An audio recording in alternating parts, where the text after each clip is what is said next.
Welcome back, everybody, to the Rule Your Pool podcast. I'm your host, Eric Knight, and with me for his second episode with us, the owner of Orenda, Harold Evans. Harold, thanks again for joining me. Glad to be with you today, Eric, and thanks for all that you do in making Orenda what it is today. You're a big part of that. Well, I appreciate that. Today, we're going to talk about the philosophy behind what your vision was for a chemical company in this industry, not just because of your experiences and bad experiences over the last 30-some years in the trade, but why Orenda is the way we are. In some senses, we're contrarian. In other senses, we're just not a normal chemical company. Things like the NSF certification and our minimalism strategy. And that's what I really want to dig into in this episode. So is there anything you want to briefly say before we cut to that? Yeah, let it fly. All right, here we go. Episode 28, Rule Your Pool with Harold Evans. Let's go. Welcome to Rule Your Pool, the podcast by Orenda that explains and simplifies pool chemistry so that anybody, regardless of experience, can understand it. I'm your host, Eric Knight, bringing clarity to these subjects so that you can bring clarity to your water. If you're ready to rule your pool, then let's go. Harold, when I talk to people about, everybody wants to talk about features and benefits, but when you're talking to a pool professional or a homeowner, it gets lost in the weeds. All right. It's really more about a philosophy. The Orenda program is not chemicals. The Orenda program is a mindset. And the tagline that you had long before I came to this company was you wanted to change the way that the world thinks about water. What did you mean by that? Well, I think it goes back to the golden rule in a different way. So the way I wanted to change water is I wanted water to be the water I and my family swam in. What could I be a part of? What could we be a part of that would allow our water to be safe, clean, clear, taste good, all the things that draw us to water, which is, of course, water is life. And it seemed to me that as a pool professional, that there was not a consensus, or there was just nothing but a bunch of opinions about things that didn't all seem to go in the same direction. And most of the conversation by chemical companies has been a story that centers around selling their product. So it always seems to come back to that. I call it the boomerang approach to life, where everything you do comes back to you. So why is it that every solution that exists in a company centers around some amazing product that they sell? And what we've done is created this amazing, well, it's not amazing actually at all. We've put together this thing we call pool soup that is a conglomeration of all kinds of different attitudes and ideas of various and sundry products that we put in the pool that add up to what the content of that water is. And the question is, do they get along with each other? Is it really the best thing? Are we putting the most of what we sell in, or are we putting in what's necessary? And you be the judge of that comment. I don't want to be a part of something, and we as a company don't want to be a part of something that always comes back to that boomerang that says, oh, we've got the Jiffy solution over here.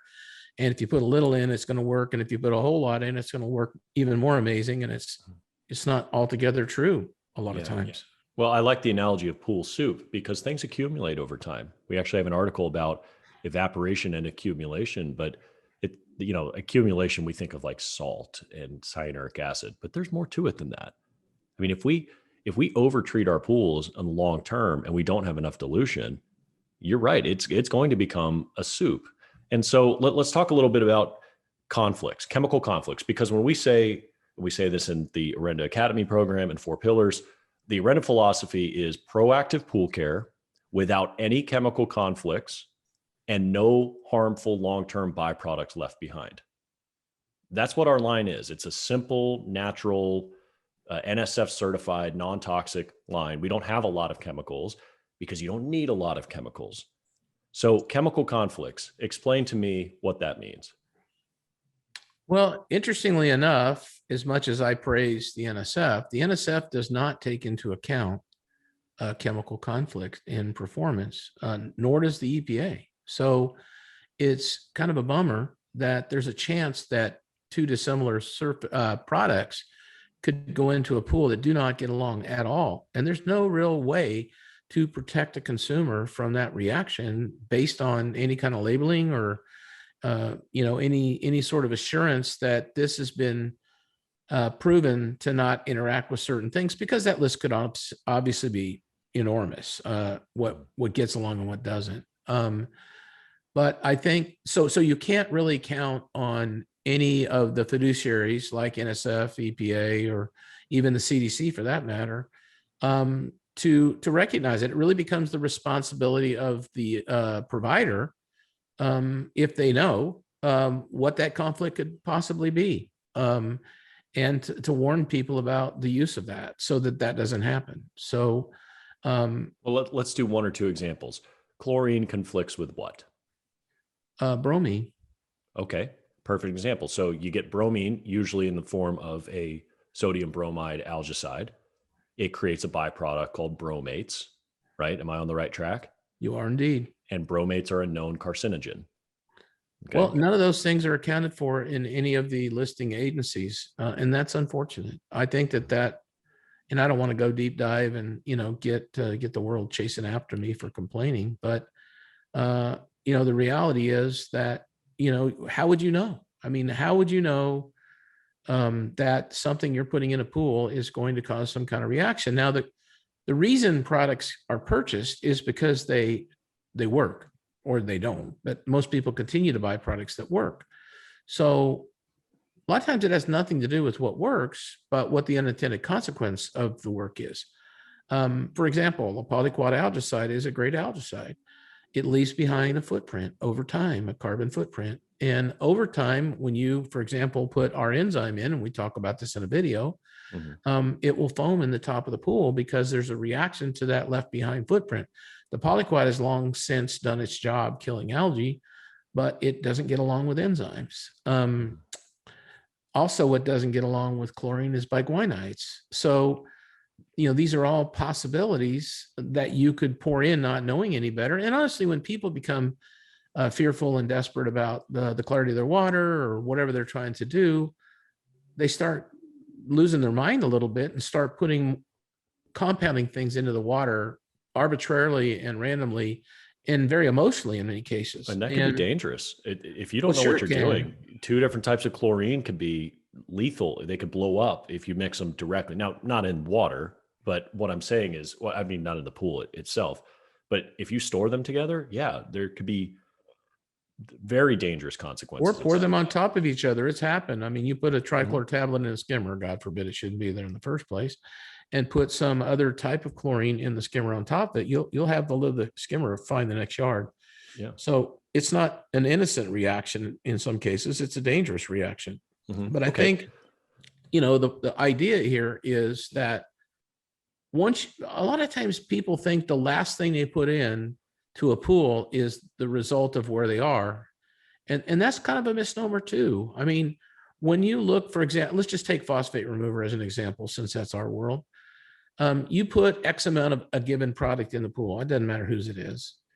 And you test it and you think you know how much is in there, and you don't understand all the consequences of the test.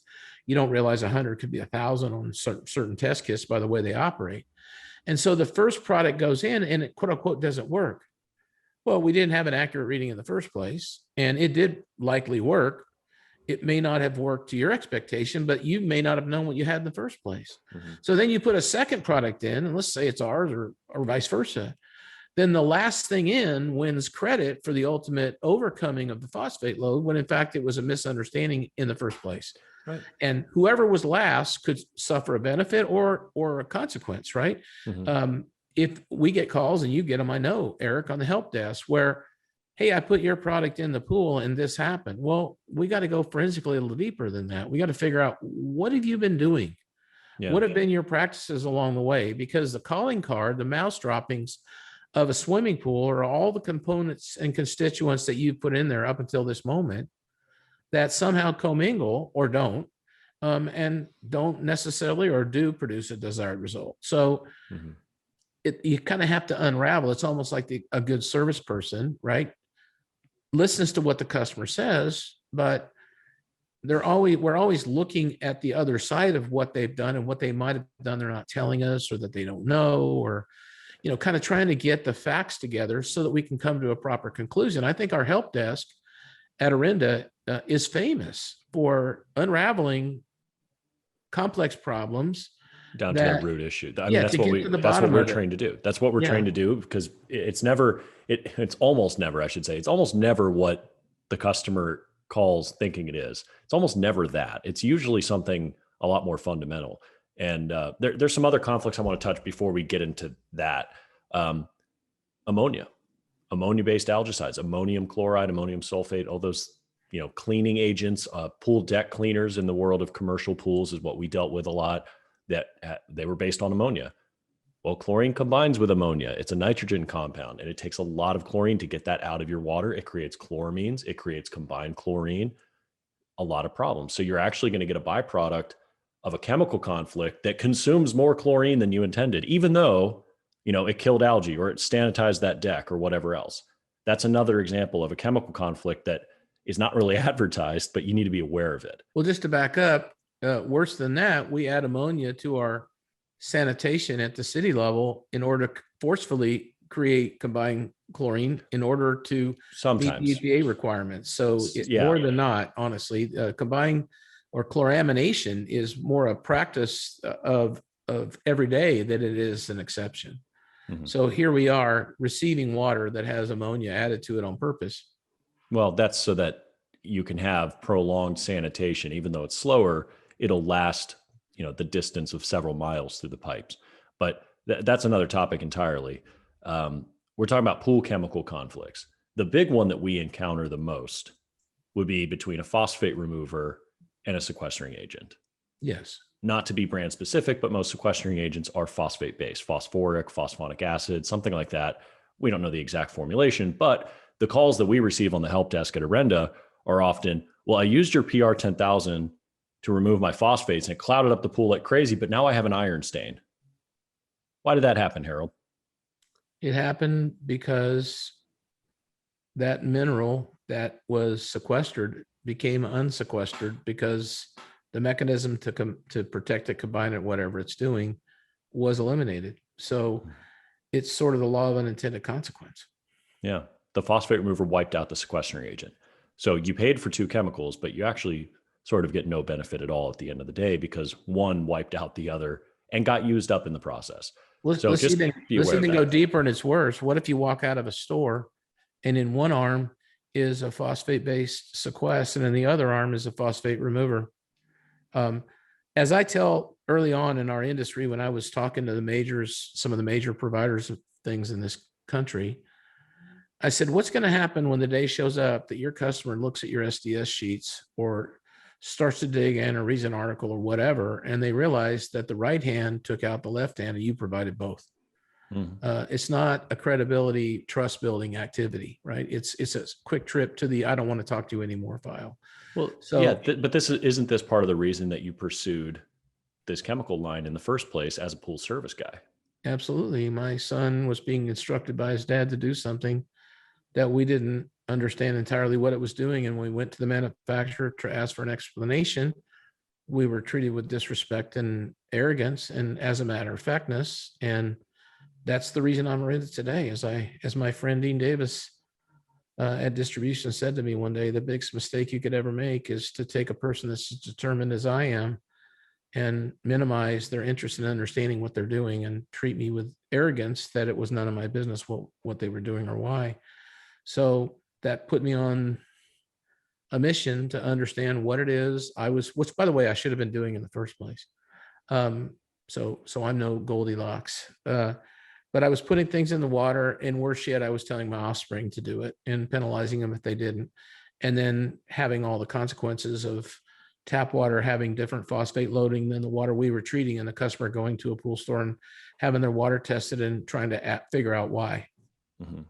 Yeah. So that's an overview of chemical conflicts, and maybe we'll do an episode just on chemical conflicts in the future. But the final token of our philosophy is no long-term byproducts left behind. And this is a big, I know this one's personal to you because this is what we refer to inside Orenda internally. Probably one of the first times we're making this public is something called Papaw's Law. Now, I'm going to explain a little bit of what that means. Harold is a grandfather, and his grandchildren affectionately have named you Papaw, right? That was of their choosing. And I'll tell all of you, don't pick your name. They'll pick it for you. They will pick it for you. So my father is also a grandfather now, and he's Poppy. So he didn't pick that, but Papaw, Poppy, whatever it is. My grandfather was Bappa. You know how it goes. Children name their grandparents. So Papaw's Law, if I can summarize, and then I want you to correct it, is if Harold would not put it in a pool that his grandchildren are going to be playing in and could potentially accidentally swallow, we're not going to sell it. We're not going to recommend anything like that. We don't want it to be in your pool either. Harold, is that a fair statement? Well, not only is it a fair statement, but I hope I put enough fear in my children that it will perpetuate after my passing. So yes, anything that we do has to fit that law. And by the way, it's Gigi in Papaw's Law, because Gigi shares my feelings too. And that is, yeah, what are we putting in the pool? And would we be in that pool with the people we care the most about?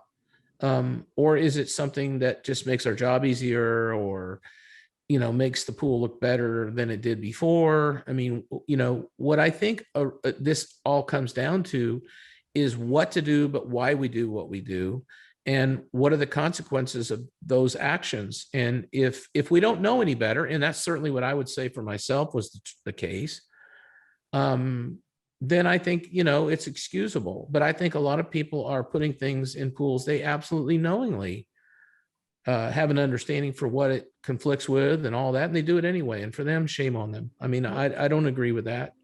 And I think that that's selling for selling. And we can sell for good and make a great living without doing that. And so we at Orenda are not going to fall into that pit of cash flow where we sell things because you want them.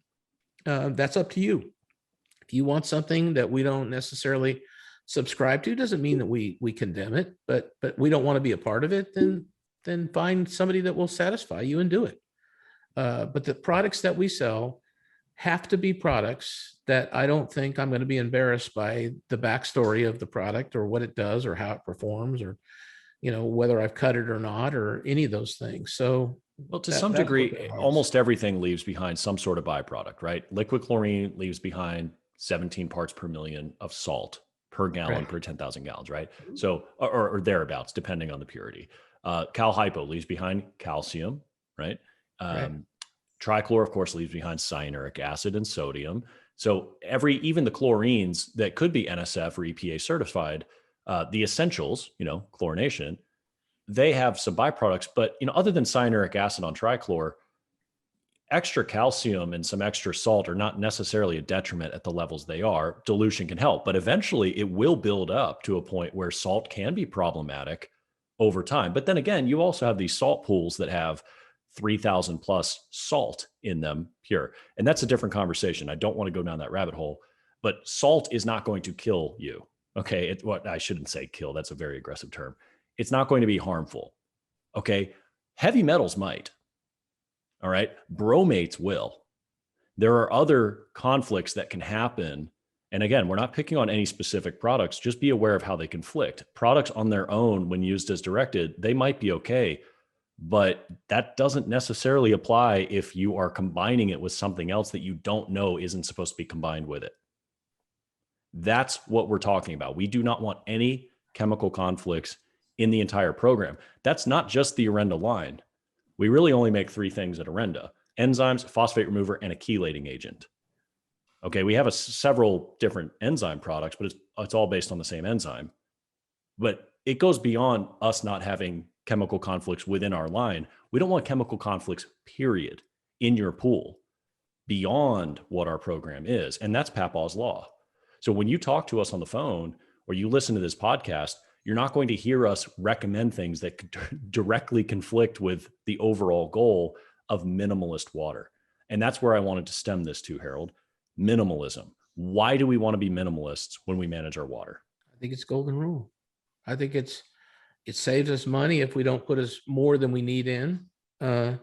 It provides us with the safest, most comfortable water that has the least impact on us.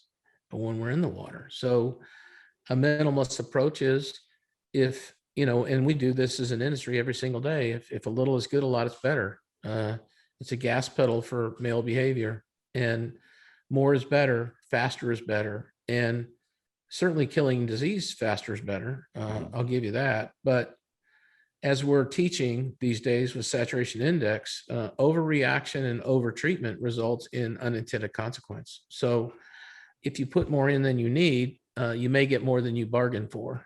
And you may not even know that, right? You may be sitting on the bottom of your pool eating away at your plaster surface, and you thought you were the smartest person in the room because you dropped your pH so low that water you think will never come back up again.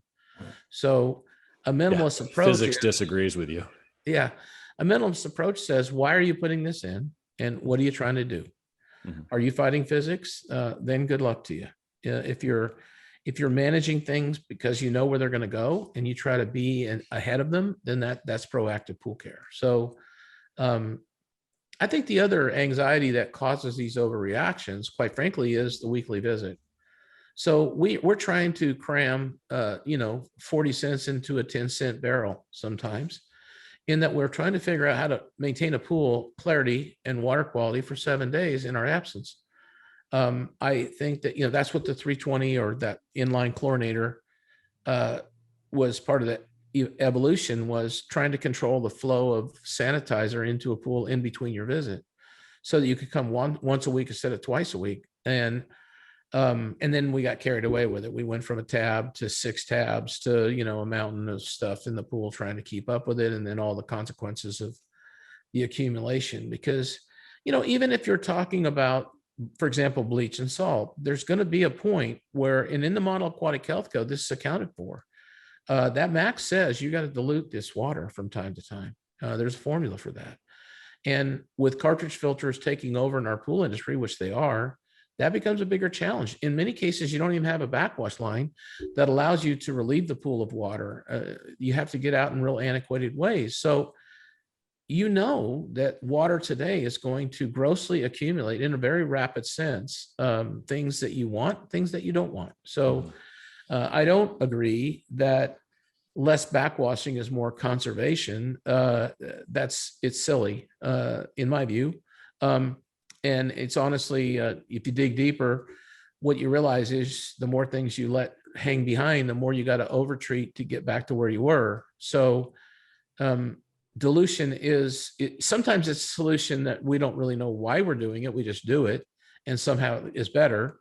But in many cases, it should be a planned thing, where we just, and you've heard people have their various and sundry things they do to, put a hose in a pool and overfill it and push it out the overflow. I mean, there's a lot of cut your O-rings. There's all kinds of people have contrived things to try to offset this, because it's kind of, seen as being ecologically irresponsible to conserve water in your pool. And, if you have a fish tank and you do that, you'll have dead fish. So, and it's not as fragile in a pool, but if I have a fish tank in the next room, 150-gallon fish tank.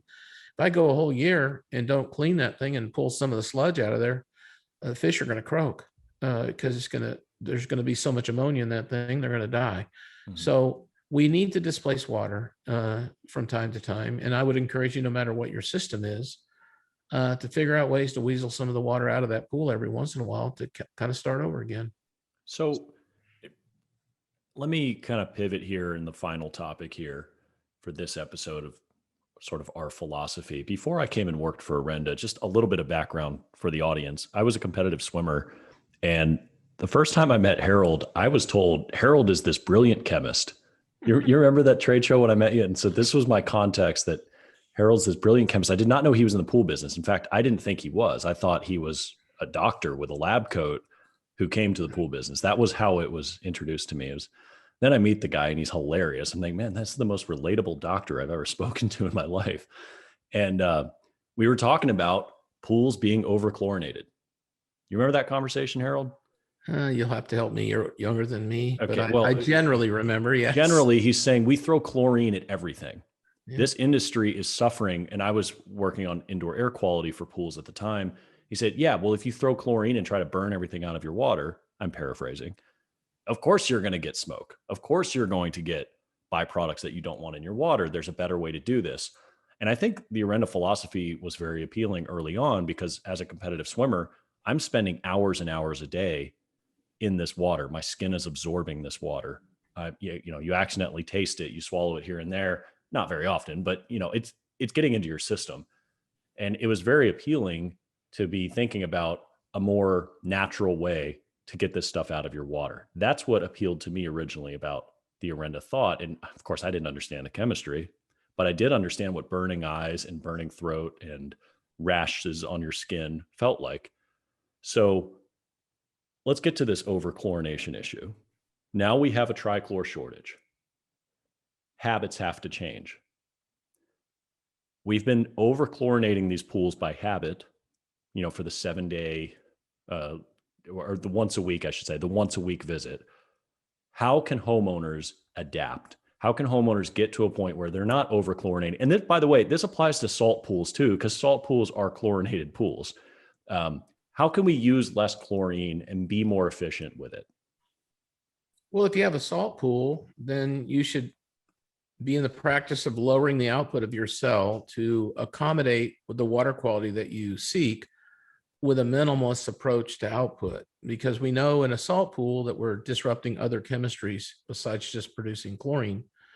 So you shouldn't put your salt system on 10 and come back in 6 months. You should drive it down as far as you can, given the condition, and that you maintain the proper parameters. And now you're dealing with a pool in a Orenda way, which is putting less in, putting in what's required, not additional to that. So, in the case of treated pools, whether it's, using trichlor, using unstabilized chlorine, whatever, as I've said in other recordings, I think that this shortage of chlorine has been a blessing for change.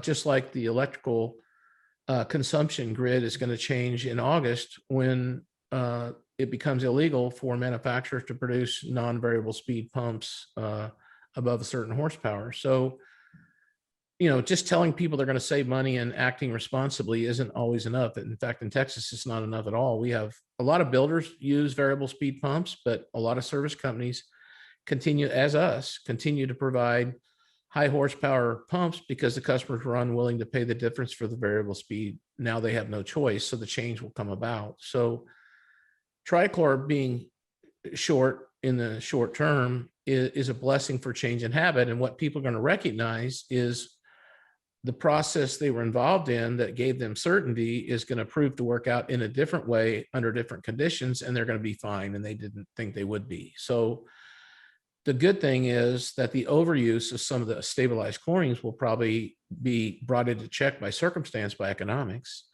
And people are going to see, hey, this actually did okay. We actually got past this without needing as much as we thought we needed.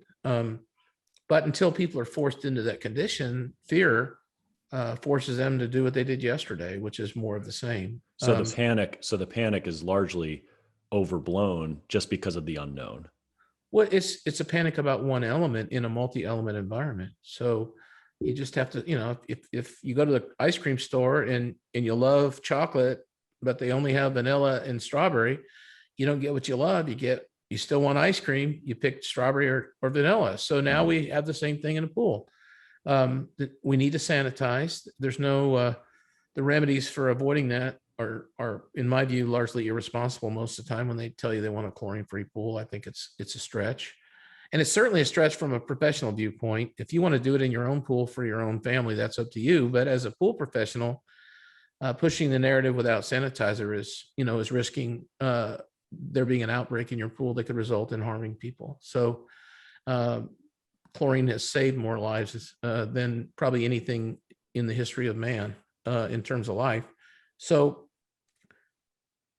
I don't, 5 years ago, when I was talking about lowering cyanuric acid levels, and I would go to trade show like IPSA meetings or UPA meetings, in some cases I'd be booed out of the room, that I was just a troublemaker and it was my opinion and keep it to myself. And now the CDC saying, if you have high cyanuric in your pool and you have a disease outbreak, you're going to change or you're going to violate the federal mandate for how to do that. So the consciousness for the accumulation of products in our pool is getting better every day, and that's an encouraging thing. Like most change, it's going to have rough spots along the way and people fighting it for the sake of fighting it. But ultimately, the end result of what we're going through right now, in my opinion, is there'll be a paradigm shift in what we use, in the products we use, and we're going to be more holistic, hopefully, about all the things we do and what we do and why. And then we'll maybe get out of the habit of overusing products without thinking about their unintended consequence. We're not waiting for a pool to turn purple in the grout to figure out there's too much cyanuric in the pool. We'll actually be measuring it and avoiding it. You know, if you have purple tile, purple grout, purple staining, yeah, you probably have a lot of cyanuric acid in your pool. You got a stabilized chlorine problem for sure. So usually. Well, it could be manganese, but that's a different shade of purple. But realistically, it's high CYA and copper. So yeah, so I think all that's valid. That will be the end result. Like most things that happen, there'll be overcorrections, and then there'll be, but also things that would have otherwise gone unexperimented with will have worked. And then the provider or the homeowner says, hey, I got away without putting so many of those things in that thing over there. And so I'm going to put less in there. And I'm going to put this other stuff in here because I read about it. It helps, the fantasy, or not fantasy, the love affair we've had with chlorine and acid is one of our 6 bad habit discussions that you've constructed for us, Eric. And it's a good thing that we're paying attention to these things. When we begin to understand how all these things interplay with outcome, then it makes a lot more sense of why we're where we are. And I think a lot of people, including myself, didn't have any idea that these factors were doing what they were doing. The saturation index that we talk a lot about is older. I think it's older than I am. I'm fairly certain. If it isn't, it's close. It's just 1930s. Yeah, it's a concept. So it's older than me. That's older than my mom, who's passed away. So it's a concept that's resurrected itself, and it proves to be valid today. And only people that want to argue fight about it. The industry as a whole accepts it as a practice, and not just our industry. Every water treatment industry. No, water in general, right? It's cooling towers. It's potable water. It's all those things. So at the end of the day, the bottom line is that most of the changes that we're forced to look at in anything have the potential, what I call the yin and the yang effect. They have the potential to improve or not improve based on circumstantial requirements. So would this industry be using less trichlor if there wasn't a shortage? And the answer is probably yes. So the question will be, after that shortage has passed, will we shift some of our consumption? And I think the answer will be yes. Salt's done that. The other thing I think that can really change the industry, that should change the industry, is automation and control management of water quality. I believe firmly that every pool, certainly every spa, but every pool on the planet benefits from automation in chemical management. And that's the solution to the overtreatment that we've had with feeders for trichlor in the past. And that is on-demand introduction of sanitation as required, measured electronically through ORP systems. There's no reason, if people are going to spend $100,000 on a swimming pool, and that wouldn't be uncommon today, spending an extra $3,000 to $5,000, being able to monitor the safety of your water on your phone, it seems a small price to pay for the peace of mind that your children and your family are swimming in water that's appropriate for them to be in. Now, an ORP system is not a get out of jail card for everything, but it's another layer of indication of safety of the water. And so we as professionals should be bringing these tools. And a lot of people in the pool trade think that when they talk about this, they're talking themselves out of a job, and that's silly. No, you got to inform, whether, let the homeowner make an informed decision. I'm a homeowner. I don't have a pool, but what I don't like is being surprised. I don't like you telling me what you want me to hear without giving me the whole story. I tell the story about how my HVAC system failed 5 weeks after I had it inspected and tuned up and cleaned up for the summer. That infuriated me. So I didn't know that there was something wrong with it because they didn't tell me, probably because they wanted to sell me a new unit. Had they told me that, it would have given me shell shock, but I started saving ready to buy my new HVAC system in a year, and yet I had to do it in 5 weeks. So informing the homeowner, even if they don't want to hear it right now, at least give them the information, let them make the decision, because you don't know what the answer is going to be. Don't assume that your consumer is going to think the way you do. Okay, Well, Papaw cares a lot about his grandchildren. education is power, and you can't assume that your consumers are not going to become educated. And if you postpone your own education and understanding, and if your customer looks at you and says, "Hey, I was reading about a chemical automation system that makes my water safer," and they see a blank stare from you, it's probably not, a good building relationships outcome. No, So we get a lot of calls from homeowners that say our pool guy doesn't know half of what I know now. Well, they've been reading our blog, they've been reading forums online, they've been reading all sorts of good information. And not everything is good online. I'm not going to say that, but in general, they care more about educating themselves on their pool than their service professional does. Now, that's not supposed to be that way. The service professional should be the informed person that should at least be as informed as the homeowner or more. But I yet, always that's have not always the believed, case. Eric, that in many cases, from the first day that I started the pool surgeon, and I didn't know much, I tried to find things that I sought out, and I was an electrician's grandson, so electric was my understanding. So I tried to find the things that I could inform my customers about that made me a value-added provider. If it was whether the gates were closing into the pool area, if it was whether bonding wires were on, if wire guards were on the terminals of the time clocks. So I think that when you have an experience, I call it the epiphany moment of trust, when a customer goes, "That guy cares about me. He cares about my pool. He told me about something. Maybe he benefits from it. Maybe he doesn't." If you give enough advice that's innocent, it will become a trusted source conversation. So I would say this: if you know nothing about what you're doing and you're green in the pool industry, or you're a homeowner, those little things that you learn that you convey to other people are the trust building pillars that allow people to feel comfortable that you're their fiduciary, that you're guiding them through this. So if you don't care about controllers, you should care about informing your customers so that when they do ask you, you have some kind of response. And one of the cool things about Orenda is that when we discuss something by video or by blog, there's a share button on our app. And I encourage you, if you want to talk about something that you're not totally comfortable with, and let's face it, we talk about the things we talk about every day. So of course it comes as a matter of factly to us. But if I'm stumbling through something new, and I don't totally understand it, and I'm afraid I'll be asked the one question I can't answer, the easiest thing to do is to take that subject matter, push the share button, send it to your customers, say, I don't have all the answers, but I know where to get them.